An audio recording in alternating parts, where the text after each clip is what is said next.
కానీ పిల్లలకి ముఖ్యంగా చెప్తున్నాను 3 విషయాలు వదిలేయాలటండి. ఒకటి రాగం, ఎక్సెసివ్ అటాచ్మెంట్. నాకిది కావాల్సిందే అని పట్టుబడతాను చూడండి. ఇది లేకపోతే నేను ఆనందంగా ఉండలేను, ఇదే నాకు ఆనందానికి కారణం, ఇది రావాల్సిందే, కావాల్సిందే, వదిలిపెట్టండి దీన్ని. ఎక్సెసివ్ అటాచ్మెంట్ అండి.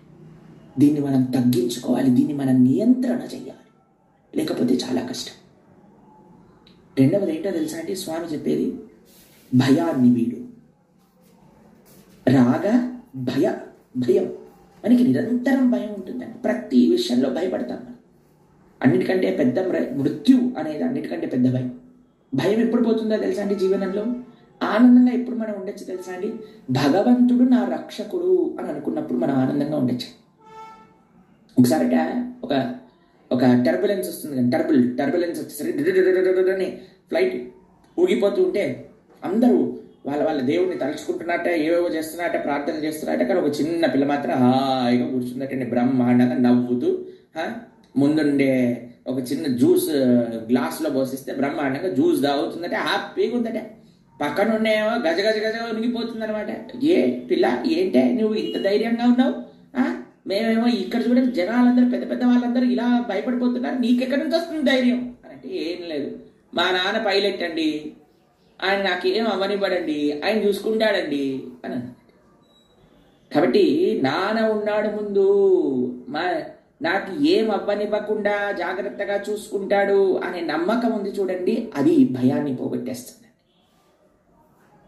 అలా మనం భగవంతుడి పట్ల నమ్మకము, భగవంతుడు ఉన్నాడు నా జీవితానికి, ఆయనే నియంత, ఆయన నన్ను రక్షిస్తాడు అనే నమ్మకం రాగానే మరుక్షణం భయం పోతుందండి. మీకు విషయం తెలుసునండి, మనం ఇంట్లో భయం వేసింది అనుకోండి, లైట్ వేసుకుంటాం.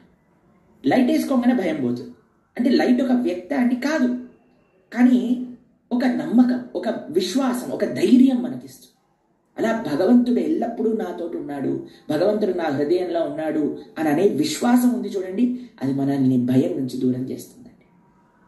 ఒకటి రాగం, 2 భయం, 3వది క్రోధం. అత్యంత డేంజరస్ అండి క్రోధం. క్రోధం ఉన్నంత వరకు మనము, ఇప్పుడు చూడండి వ్యక్తిగత క్రోధం, కొంతమందికి వ్యక్తిగత క్రోధంతో ఆచార్య నింద కూడా చేస్తారండి. ఈ మధ్యకాలంలో ఫ్యాషన్ అయిపోయింది.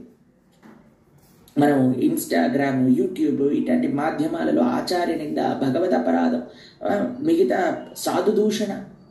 ఎందుకు అనంటే ఒక వ్యక్తిగత క్రోధము లేదా గర్వము అని అంటాను చూడండి.